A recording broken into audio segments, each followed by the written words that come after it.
Yang pertama adalah mendapatkan manfaat terapi yang besar dengan efek samping yang sekecil mungkin. Jadi kalau kalian memilih pengobatan, ya kalian memilih yang manfaatnya yang sebesar-besarnya ya, dengan efek sampingnya yang sekecil-kecilnya. Kemudian jika perbandingan antara manfaatnya itu lebih besar dari resiko yang didapat oleh pasien, nah itulah yang disebut dengan pengobatan yang rasional. Tapi sebaliknya, jika kalian memberikan obat itu resikonya lebih besar daripada hasil terapinya, itulah yang disebut dengan pengobatan yang irasional. Nah, proses terapi sendiri itu yang seperti apa? Proses terapi itu adalah suatu proses pemilihan obat, pemilihan terapi. Kalian tadi mau pakai obat atau mau pakai yang non medikamentosa ya, itu pemilihan tersebut itu adalah suatu proses terapi di mana pemilihan tersebut itu didasarkan pada evidence-nya, berdasarkan pasiennya bagaimana keluhannya, kemudian uh, apa namanya, usianya berapa, ada penyakit penyerta atau tidak. Kemudian untuk mendapatkan terapi yang efektif, aman, sesuai dengan pasiennya, sesuai dengan penyakitnya, dan tentunya yang ekonomis. Karena kalau harganya mahal, itu akan memberatkan pasien gitu ya. Terus kalau berat harganya biasanya terapinya itu tidak dilaksanakan karena kadang kan pasien keterbatasan biaya ya, apalagi kalau dia penyakitnya kronis harus minum obat terus menerus. Kalau obatnya mahal, dia pasti uh, tidak teratur untuk meminum obatnya. Kemudian proses terapi sendiri itu ada beberapa proses. Itu yang pertama adalah proses penegakan diagnosis. Proses penegakan diagnosis seperti yang kalian ketahui ya, itu ada berdasarkan anamnesisnya. Anamnesisnya itu ya yang runtut, bukan hanya gejalanya, terus habis itu riwayat penyakit dahulu gitu ya. Terus gejala penyerta itu kalian harus tahu apa saja penyertanya. Jadi kalau kalian menganalisis ke pasien itu yang runtut. Jadi kalau misalnya dia datangnya dengan batuk, jangan ditanya sekitar batuknya saja, tanyakan penyakit penyertanya. Ada demam atau tidak, ada sesak atau tidak, gitu. Terus pemeriksaan fisik juga urut dari atas ke bawah, head to toe ya, dari atas, dari mata, terus habis itu uh, hidung, mulut, sampai ke kaki.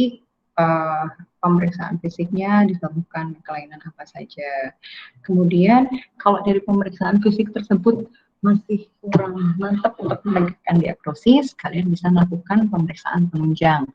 Pemeriksaan penunjangnya ya disesuaikan dengan keluhan, terus hasil pemeriksaan fisiknya apa, itu akan mengerucut ke kira-kira pemeriksaan penunjang yang paling diperlukan oleh pasien itu apa ya untuk menegakkan diagnosis. Jadi nggak asal ya kalau kalian melakukan pemeriksaan penunjang. Kemudian kalau sudah dapat semua hasilnya, kalian baru bisa menegakkan diagnosis.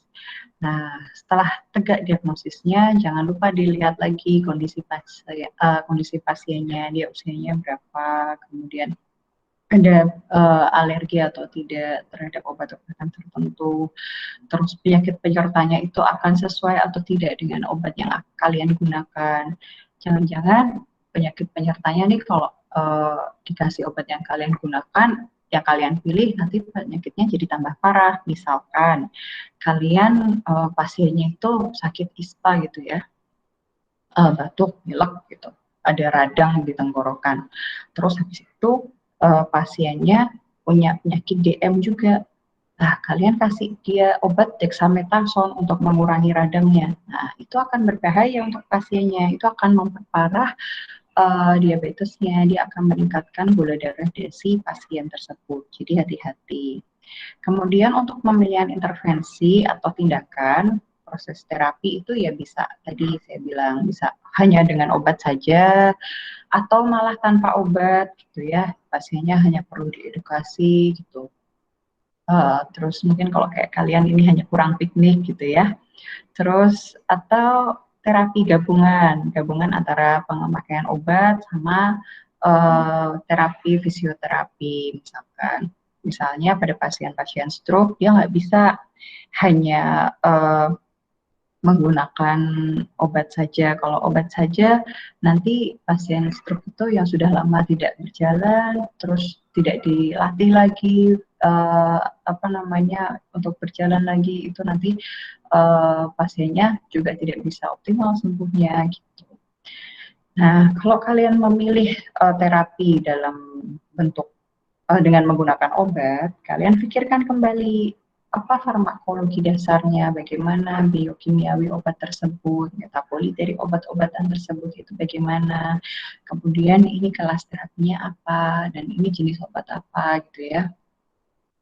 Misalnya kalian mau memilih antibiotik, ya kalian pilih lagi antibiotiknya ini antibiotik yang apa, yang spektrum luas atau spektrum yang sempit.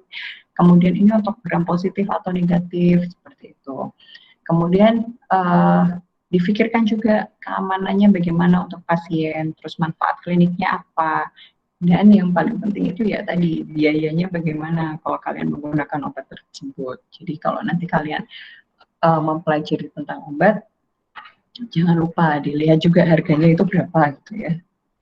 Tapi itu nanti aja kalau udah mau praktek. Kalau sekarang sih yang penting kalian tahu dulu farmakologi, farmakokinetik, keamanan dan manfaat klinisnya seperti apa gitu ya. Kemudian proses terapi itu ada lagi terkait tadi kan udah memilih obat nih untuk terapinya. Terus kalian tentukan sendiri aturan dosisnya. Kalian mau kasih dosis berapa untuk pasien tersebut, dia usianya berapa, anak-anak atau dewasa, terus berat badannya berapa gitu ya. Kalau untuk menentukan dosis pada anak-anak, jangan lupa dilihat dulu berat badannya. Jangan lupa untuk nimbang si pasiennya. Kalau ada anak-anak dia badannya gemuk sekali, misalnya anak umur 4 tahun gitu ya, biasanya berat badannya 15 kilo gitu. Ini anak beratnya 30 kilo, kalian nggak periksa berat badannya, kalian kasih dosis kayak anak-anak yang umur 4 tahun biasa yang beratnya 15 kilo. Kira-kira akan berefek atau tidak? Kan tidak berefek ya. Nah, jadi nanti terapinya tidak bisa optimal gitu. Nah, terus tentukan lagi bentuk sediaannya seperti apa.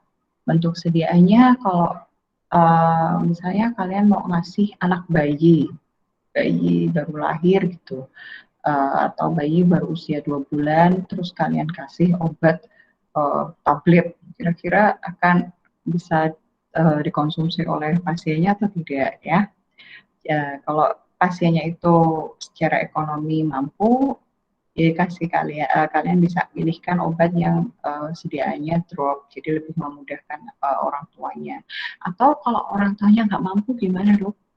Kita pilihkan obat yang puyer boleh, terus nanti puyernya itu apa namanya dikasih sakarin laktis kan dari apoteknya supaya puyernya itu manis. Kemudian cara minumnya gimana? Pasiennya disuruh ngasih minum obatnya pakai sedotan atau terus kayak kalau dibikin pipet gitu ya.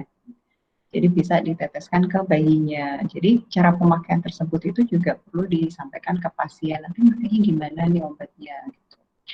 Terus cara pemakaian tadi juga disampaikan lagi. Ini minumnya sebelum makan atau sesudah makan atau bersamaan dengan makan ya. Itu disampaikan ke pasien. Terus habis itu lama pemakaiannya bagaimana?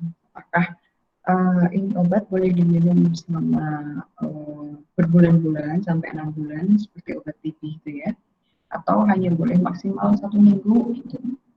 Itu sampaikan ke pasien.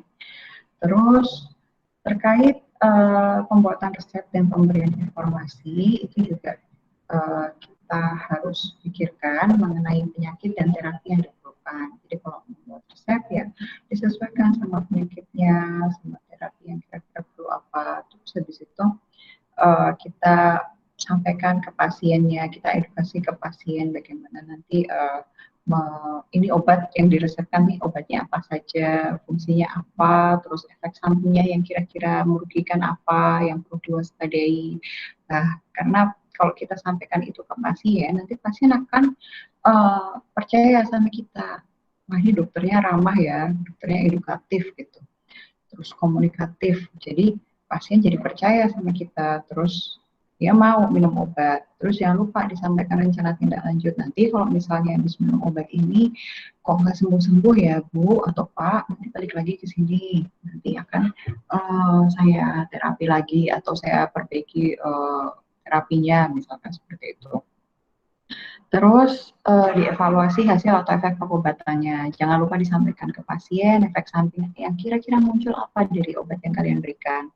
Terus menganalisis setiap temuan. Misalnya pasiennya balik lagi ke kalian datang dengan, dok saya kemarin habis minum obat ini kok ngantuk terus ya dok, padahal cuma vitamin ya, emang vitamin bikin ngantuk gitu. Nah itu dianalisis lagi, jangan sampai kalian juga percaya aja sama pasien, misalnya ini ngantuk terus karena habis minum obat gitu misalkan.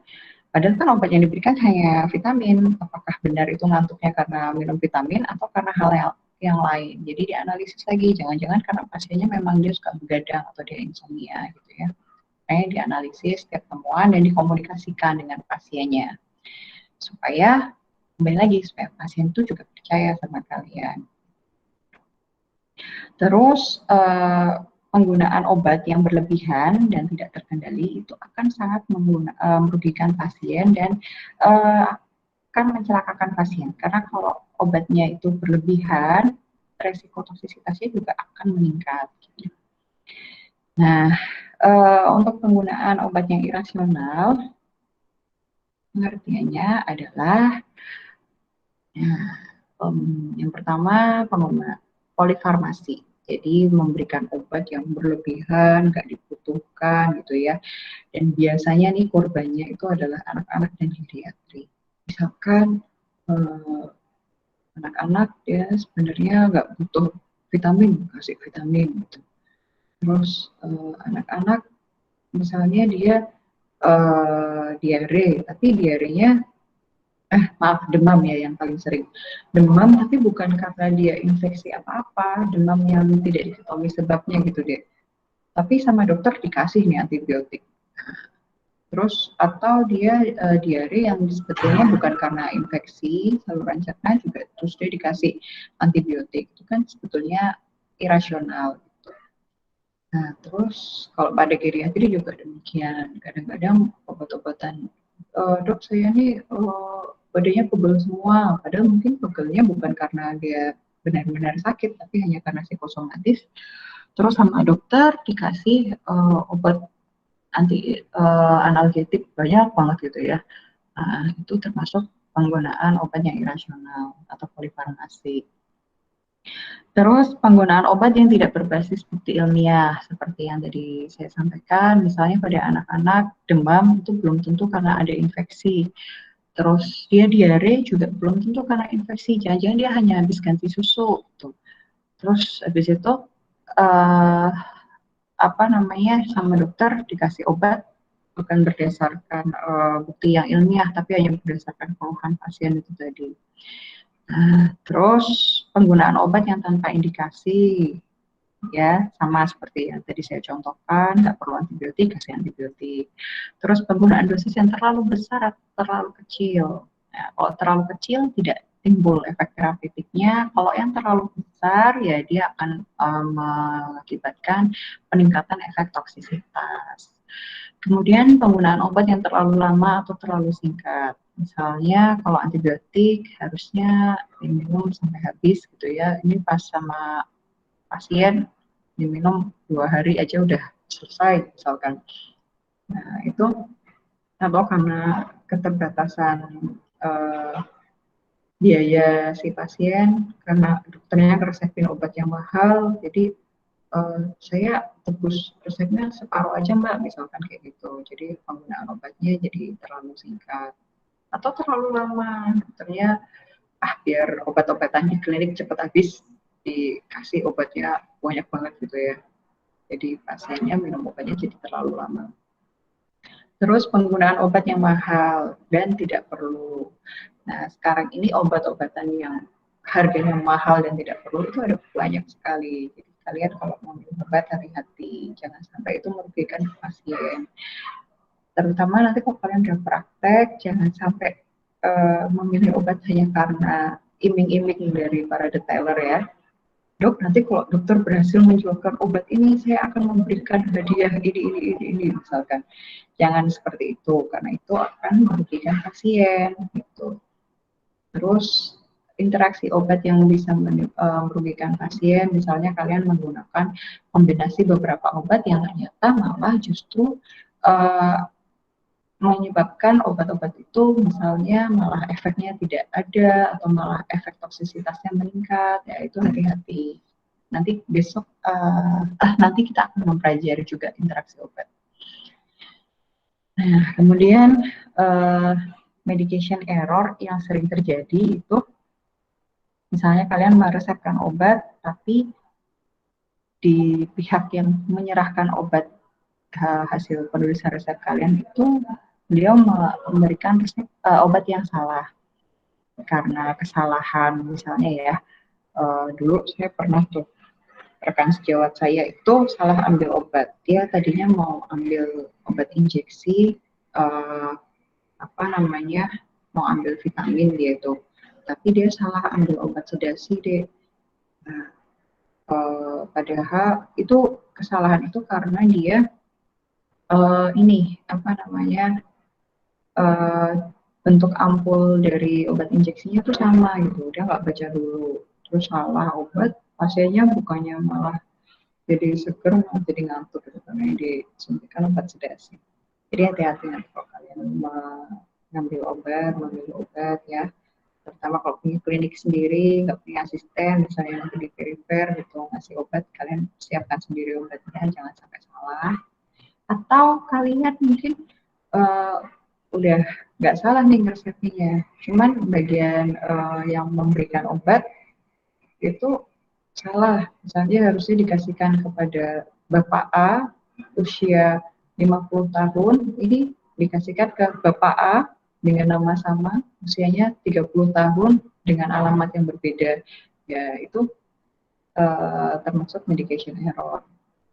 Makanya kadang saat ini kalau kita ke rumah sakit atau kita ke apotek, kita kalau memberikan resep, nanti kalau dikasih obatnya, jangan lupa tanyakan lebih rinci lagi, itu tadi resepnya benar nggak resepnya ditujukan untuk kalian atau ke keluarga kalian. Jangan sampai terjadi medication error. Kemudian ada kelebihan jumlah sediaan yang diberikan. Misalnya tadinya cuma di resep itu dituliskan hanya 20, kalian dikasih 30 gitu ya. Atau kesalahan dosis obat. Terus jadi tadi dosisnya nggak maksimal untuk pasiennya. Kemudian ada kesalahan rute pemberian obat. Misalnya dia harusnya diteteskan di mata, ini diteteskan di telinga gitu. Ya, itu kesalahan rute pemberian obat. Terus habis itu kesalahan waktu pemberian, misalnya harusnya diminum sebelum tidur atau diminum pagi hari gitu ya. Biasanya obat tensi itu diminum pagi hari. Tapi kalau karena ketidaktahuan dokter atau tenaga medisnya, ini resepnya tidak dikasih kapan waktu untuk meminum obatnya. Nah, nanti bisa berakibat fatal sebetulnya, terutama kalau obat-obatan tensi itu ya. Kenapa dia nggak boleh diminum malam-malam sebelum tidur? Karena nanti kalau pas tensinya dia turun, pas posisi dia tidur, dia nggak merasakan potensinya itu turun ya, jadi bisa hipotensi banget nanti. Terus kadang hipotensi terus nggak ketahuan, jadi pasiennya malah jadi penurunan kesadaran, kan itu pernah terjadi seperti itu. Kemudian kesalahan bentuk sediaan, ya tadi misalnya buat anak-anak harusnya kalian kasih sirup atau puyer, ini dikasih kapsul atau tablet yang besar-besar gitu ya, jadi nggak minum obatnya. Kemudian ini ada contoh kasus, misalnya ada seorang anak, dia usianya 5 tahun, beratnya 19 kilo, terus dia keluhannya muntah-muntah 1 hari, terus dia habis minum obat flu, dan malamnya dia deg-degan, terus malah jadi nggak bisa tidur. Nah, ternyata resep yang dikasih dokternya tuh ini, banyak banget gini, padahal dia keluhannya hanya flu, karena muntah-muntah sebelumnya. Nah, setelah minum obat sebanyak ini, dia jadi nggak bisa tidur, tuh. Kenapa sih? Emang ini obat isinya apa? Nah, tadi obatnya ini deh. Jadi kalau fenobarbital itu kan dia anti kejang ya. Biasanya diberikan pada anak-anak dengan kejang demam. Pasien ini kan nggak kejang demam, ngapain dia dikasih fenobarbital gitu. Terus paracetamol, paracetamol tadi ada keluhan demam atau tidak? Kenapa dia diberikan paracetamol? Terus cefadroxil, apa betul dia benar-benar butuh cefadroxil gitu ya? Terus loratadin, loratadin itu antihistamin. Kalau flu anak-anak biasanya memang dia lebih diberi antihistamin daripada langsung dikasih antibiotik gitu karena seringnya pilek pada anak itu kan ya karena reaksi alergi. Terus terbutalin, apakah dia ada sesak sampai dia dikasih terbutalin ya. Terus amproxol, amproxol memang dia baik untuk anak-anak yang sedang batuk pilek gitu. Kemudian kalau lactase calcicus itu untuk apa namanya untuk vitaminnya dia juga. Jadi vitaminnya ada double di sini. Jadi di sini ada 10 jenis obat dengan 13 zat aktif dengan kandungan obatnya yang terlalu banyak yang bikin berdebar-debar itu karena ada kombinasi dari Brikasma, terus tadi ya terbutalin, terus ada loratadin, terus ada tremensa, udah berdebar-debar jadi ngantuk gitu ya. Terus habis itu uh, obatnya juga dosisnya tadi ada yang terlalu besar atau terlalu kecil seperti paracetamol, Episef, terus teofilin sama terbutalinnya. Jadi tidak sesuai itu dosisnya. Nah, ini yang disebut dengan pengobatan yang irasional. Terus kalau penggunaan obat yang rasional, pengertiannya adalah di mana pasien itu menerima pengobatan sesuai dengan kebutuhan klinisnya. Jadi disesuaikan dengan tadi ya diagnosisnya apa gitu. Dan dalam dosis yang sesuai tentunya sesuai dengan kebutuhannya. Kemudian dalam periode waktu yang adekuat, tidak terlalu lama, tidak terlalu singkat, dan biayanya juga terjangkau, tidak yang terlalu mahal gitu ya. Kemudian tujuan dari penggunaan obat rasional itu yang pertama adalah dia untuk meningkatkan efektivitas dan efisiensi belanja obatnya. Nah, jadi kalau dia terlalu mahal, pasien nggak mau beli nanti obatnya, belinya hanya separuh, jadi nggak efektif pengobatannya. Terus mempermudah akses masyarakat untuk memperoleh obat dengan harga yang terjangkau. Terus habis itu untuk mencegah dampak penggunaan obat yang tidak tepat dan dapat membahayakan pasien. Kemudian untuk meningkatkan kepercayaan masyarakat terhadap mutu pelayanan kesehatan. Terus prinsip penggunaan obat yang rasional itu ada 6 ya. Yang pertama itu indikasinya tepat, kemudian penilaian kondisi pasien dengan tepat, pemilihan obatnya juga tepat, tepat dosis dan cara pemberian obat, kemudian tepat informasi untuk pasien, dan tepat evaluasi dan tindak lanjutnya. Tepat indikasi yang seperti apa? Itu yang diagnosisnya tepat dan akurat. Misalnya kalau dia pasien diare, ada lendir darah, ada nyeri perut, tinnitus ya, itu diagnosisnya kan kemungkinan amoebiasis karena amoeba. Ya obatnya dikasihnya metronidazol gitu. Tapi kalau dia diare, udah ada lendir darah, itu ya kemungkinan bukan amoebiasis. Biasanya ini terjadi pada anak-anak. Terus kalau bukan amoebiasis berarti nggak perlu dikasih metronidazol. Ya, jadi terutama pada anak-anak itu diare kadang hanya karena dia salah makan atau dia salah minum susu gitu. Nah, itu nggak perlu kita memberikan antibiotik. Jadi, berikanlah obat sesuai dengan indikasinya.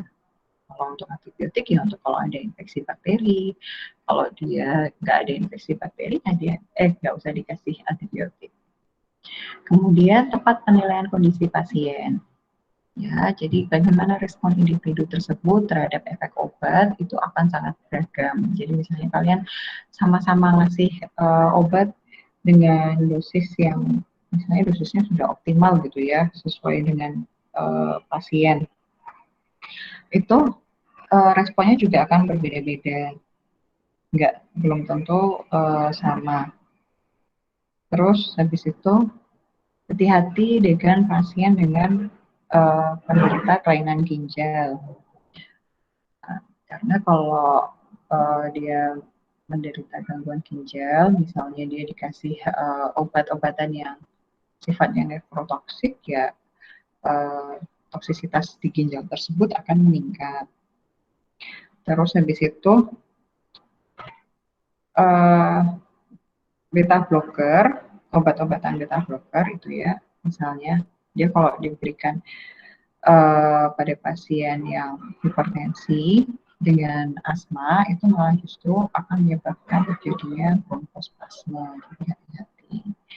Kalau ada pasien asma dengan punya hipertensi, ya buat mengobati asmanya ya nggak usah dikasih beta blocker. Terus antiinflamasi non steroid kalau diberikan pada pasien asma juga kadang-kadang bisa menyebabkan serangan asmanya itu muncul. Jadi dipilihkan yang dia aman untuk pasien asma. Kemudian untuk persepan simetidin itu obat gastrointestinal ya, terus propamid, aminoglikosida ini antibiotik, kemudian allopurinol itu untuk asam urat pada pasien usia lanjut itu juga harus ekstra hati-hati karena obat-obatan tersebut itu akan kalau dikonsumsi itu waktu paruhnya dia bisa memanjang, dan kalau waktu paruhnya memanjang dia akan meningkatkan risiko efek toksik. Kemudian persepan obat-obatan seperti quinolone ini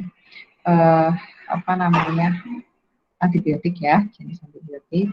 Kemudian antibiotik tetrasiklin, antibiotik doxycycline, dan antibiotik metronidazole itu hati-hati penggunaannya pada ibu hamil karena biasanya dia akan menembus ke saluran plasenta dan akan mengakibatkan gangguan pertumbuhan janin itu sendiri. Nah, terus kalau untuk tepat pemilihan obat itu memiliki efek terapi sesuai spektrum penyakit dan sesuai kondisi pasien, aman dan ekonomis.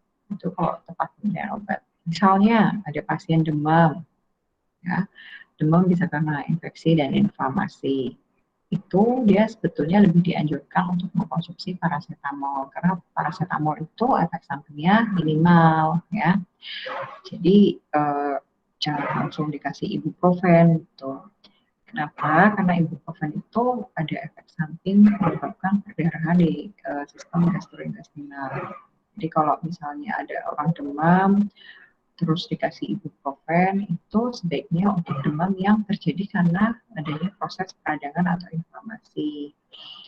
Nah, biasanya ibuprofen itu juga kontraindikasi pada pasien-pasien demam berdarah dengue. Itu kalau dikasih orang DBD itu kan dia ada infeksi di gastrointestinalnya. Nah, kalau dia dikasih ibuprofen itu akan memperparah perdarahan di gastrointestinalnya, dan dia juga akan memperparah penghancuran trombositnya juga. Gitu. Jadi hati-hati untuk penggunaan ibuprofen. Kemudian terkait dengan tepat dosis dan cara pemberian obat, ya. Itu perlu dipikirkan yang pertama dosisnya itu jangan sampai berlebihan karena kalau dosisnya berlebihan nanti akan meningkatkan efek sampingnya. Tapi kalau dosisnya kurang ya efek terapinya tidak tercapai. Kemudian untuk obat-obatan antasida ya itu terkait dengan cara pemberian obat ya. Jadi kalau antasida ya itu nanti obatnya dikunyah dulu ya Bu, baru ditelan gitu, jangan langsung ditelan. Karena kalau dia nggak dikunyah dulu, nanti absorpsinya ke dalam gaster itu akan kurang. Kemudian antibiotik juga dia nggak boleh diminum bersama dengan susu. Kenapa? Karena antibiotik tersebut nanti nggak bisa diabsorpsi dan efektivitasnya akan menurun. Jadi kalau ada anak bayi dikasih obat, jangan barengan sama susu, kasihnya ya sama air putih aja gitu. Terus interval waktu pemberiannya, berapa jam, diberi jarak waktunya, misalnya ini harus diminum setiap 8 jam sekali, atau paracetamol boleh diminum setiap 6 sampai 8 jam sekali. Misalnya nanti kalau anaknya panas lagi Bu, paracetamolnya boleh diulang ya setiap 6 sampai 8 jam. Kemudian terkait lama pemberiannya tadi ya, disampaikan lagi, jangan sampai dia terlalu lama atau terlalu singkat dalam memberikan obat. Nah, kemudian tepat informasi juga. Jadi kalau kalian memberikan obat itu informasinya nggak jelas gitu ya, nanti pasien bisa salah informasi tentang obat yang diminum. Ya, jadi pasien jadi nggak taat minum obat, gitu. Terutama untuk obat-obat yang minumnya butuh waktu yang lama, misalnya pada pasien penyakit kronis, pasien TB gitu ya. Pasien TB itu kalau kelewat minum obat satu, dia harus ngulang lagi dari awal, padahal minum obatnya minimal 6 bulan. Ya, misalnya rifampicin ini obat TB ya, salah satu obat TB. Nah, dia itu kalau diminum, dia akan menyebabkan urinnya berwarna merah. Jadi dikasih tahu ke pasien. Kalau enggak, nanti pasiennya takut malah. Loh, saya habis minum obat ini kok berdarah pipisnya gitu ya. Terus habis itu karena takut, jadi nggak dilanjutin minum obatnya. Nah, kemudian antibiotik itu juga disampaikan harusnya minum sampai habis. Jangan terus karena gejala kliniknya yang dirasakan itu sudah hilang ya, sudah mereda, terus pasiennya nggak minum obat lagi, nggak minum antibiotik lagi. Terus disampaikan juga interval minum obatnya juga harus tepat. Misalnya kalau 4 kali sehari ya berarti setiap 6 jam, kalau 3 kali sehari ya berarti setiap 8 jam gitu ya. Terus antibiotik ini juga penting karena kalau dia diminumnya misalnya yang dari minum yang pertama ke yang kedua jaraknya 8 jam, 6 jam, dari yang kedua ke yang ketiga jaraknya berarti berapa? 18 jam gitu ya. Terus kan jaraknya jauh banget. Padahal harusnya dia diminum setiap 8 jam. Kalau dia jaraknya terlalu jauh, nanti kadar obat dalam darahnya itu nggak bisa maksimal gitu. Dia nggak bisa optimal juga dalam membunuh bakteri. Makanya kalau di rumah sakit kan kalian kalau diinjeksi sesuai waktunya itu kalau 8 jam sekali ya 8 jam sekali gitu. Supaya efek terapeutinya bisa optimal. Nah, terus disampaikan juga ke pasien untuk mewaspadai efek samping yang timbul. Efek samping yang tidak diinginkan itu apa saja kira-kira dari obat yang kalian berikan. Misalnya kalau ada pasien dikasih obat atropin ya, itu biasanya dia akan memberikan efek kemerahan pada wajah. Nah, tapi efek kemerahan ini bukan efek alergi gitu. Itu hanya efek samping sehubungan dengan adanya vasodilatasi pembuluh darah di daerah wajah.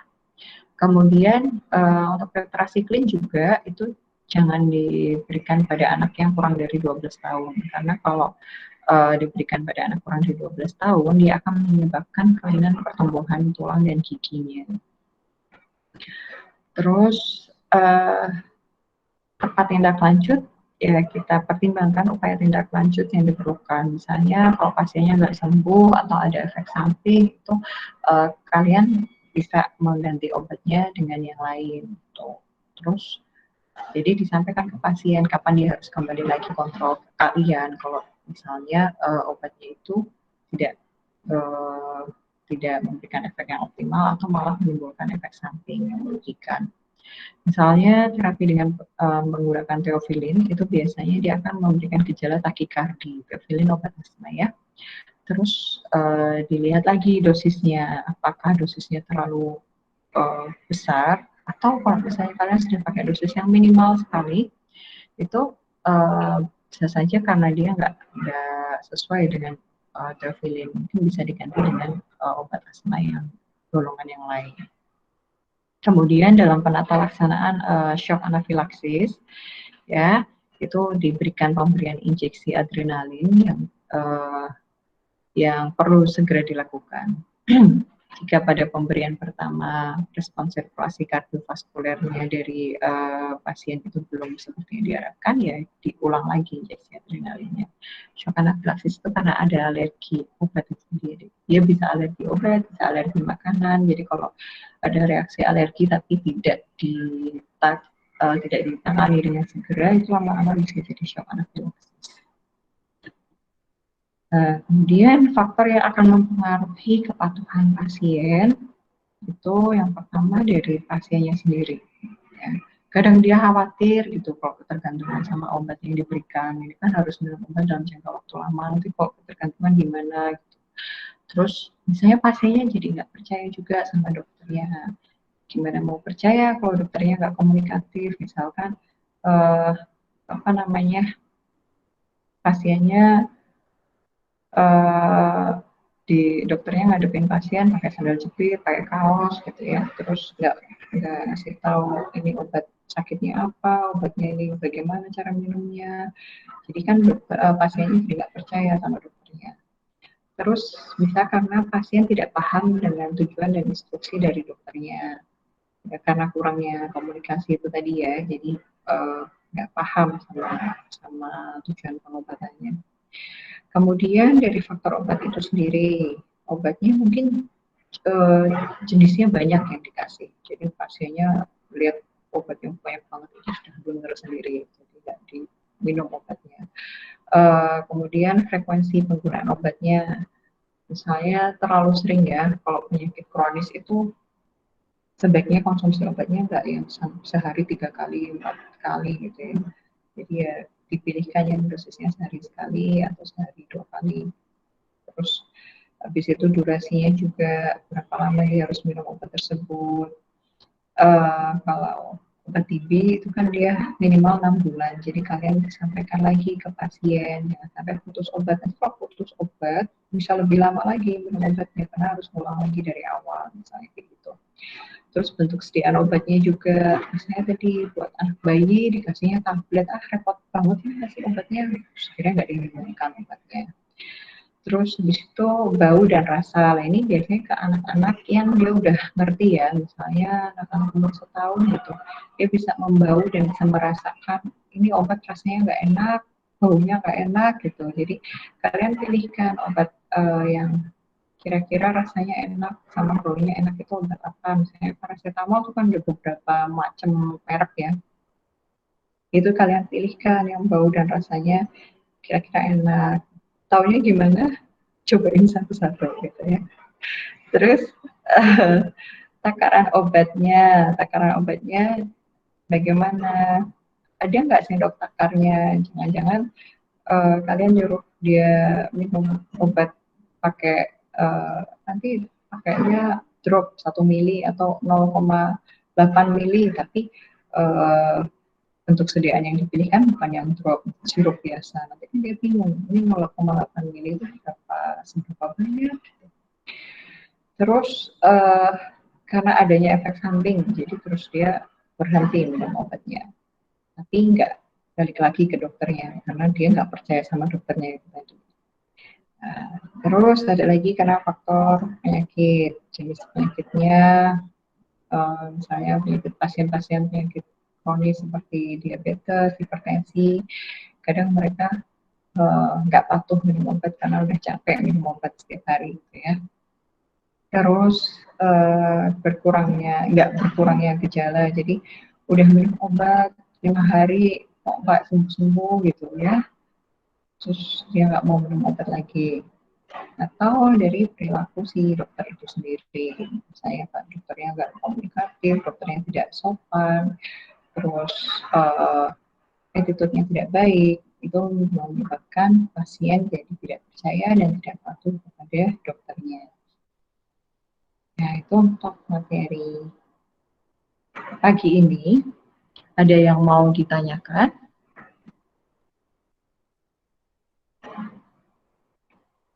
Hari ini memang jadwalnya kita kuliah sampai jam 11, tapi karena saya ada keperluan, nanti untuk materi terkait interaksi obat akan saya kirimkan videonya, jadi bisa kalian lihat sendiri. Terus besok kita lanjutkan kuliah dengan materi yang lain. Dan kalau ada pertanyaan terkait materi yang nanti akan saya berikan, bisa ditanyakan dulu ke saya. Besok dibahas waktu kita kuliah lagi. Terkait prinsip farmakoterapi nasional, ada yang mau ditanyakan? Dok, saya ingin bertanya, Dok. Ya, gimana? Siapa ini? Clarissa, Dok. Oh ya, gimana Clarissa?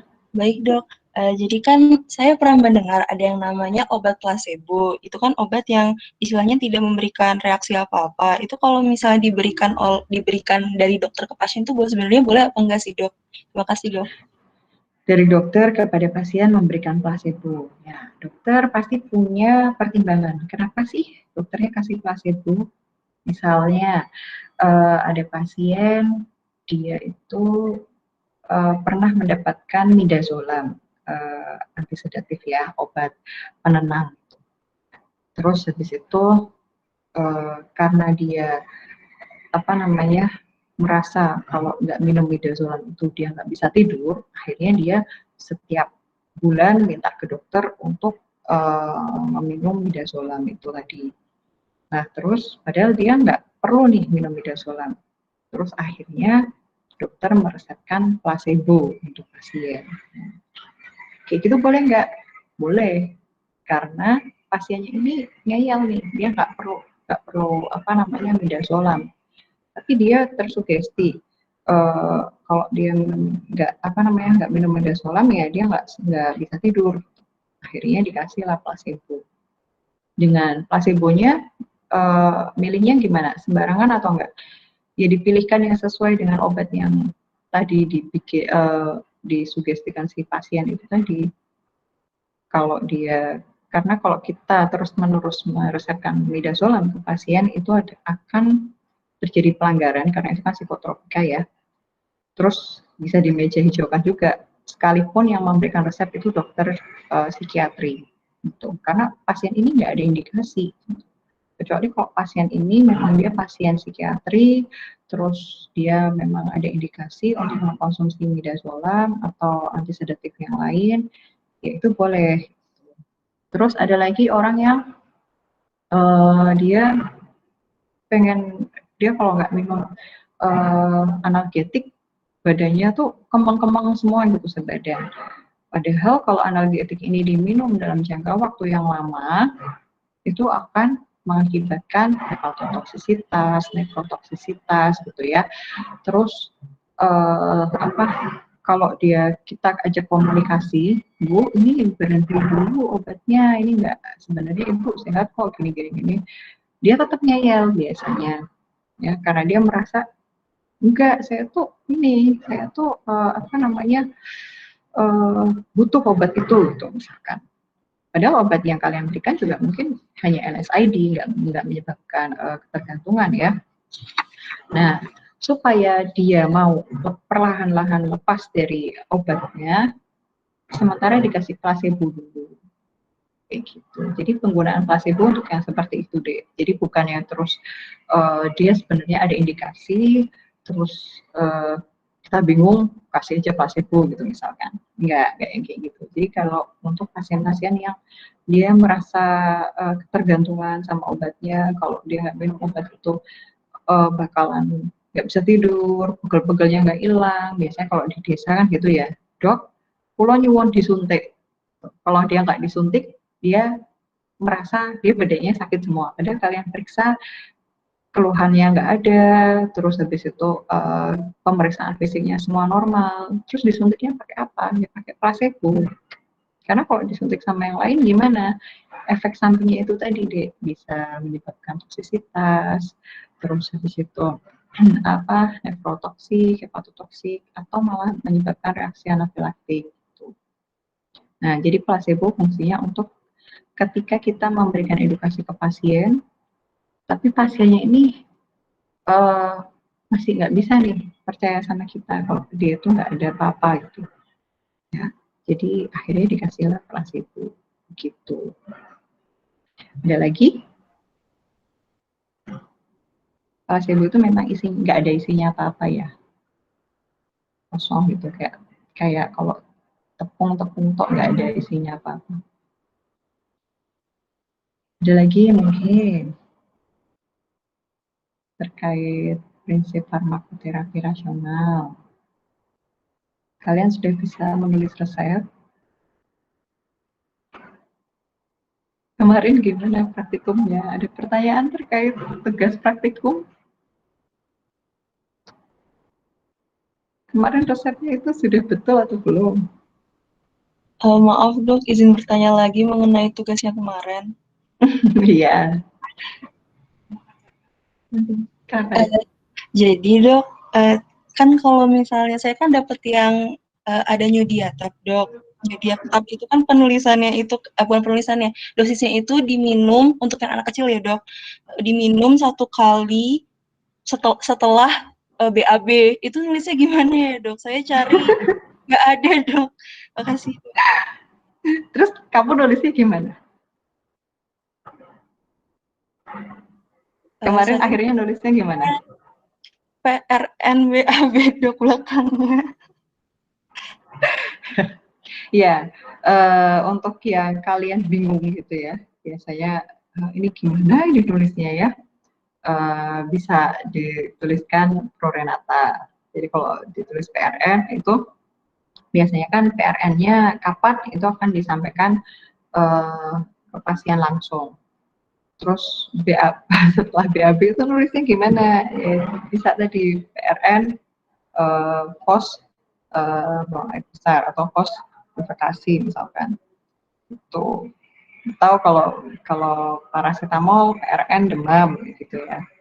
Jadi itu seperti itu nggak apa-apa memang. Bener tadi. Ada lagi yang lain terkait resep kemarin juga. Itu dosisnya udah sesuai belum? Atau pemilihan obatnya?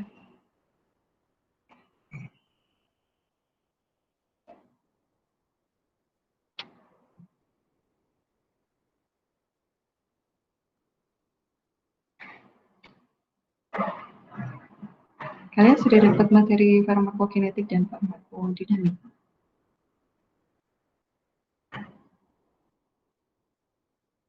Halo. Sudah dok. Sudah? Ya, berarti nanti kalau yang terkait interaksi, nanti kalau yang terkait interaksi obat berarti kan nggak minum. Oke, ini sudah tidak ada yang didiskusikan lagi. Kalau tidak ada, saya akhiri dulu pertemuan hari ini. Semoga bermanfaat untuk teman-teman semua. Dan nanti akan saya kirimkan materi yang selanjutnya. Lewat siapa ya saya ngirimnya? Atau saya upload di IFK nggak cukup kayaknya. Ke mana kirimnya? Ke PJ-nya saja dok. Oh, yang WA saya ya? Oke. Ya. Oke, kalau itu terima kasih. Saya akhiri. Assalamualaikum warahmatullahi wabarakatuh. Waalaikumsalam warahmatullahi wabarakatuh.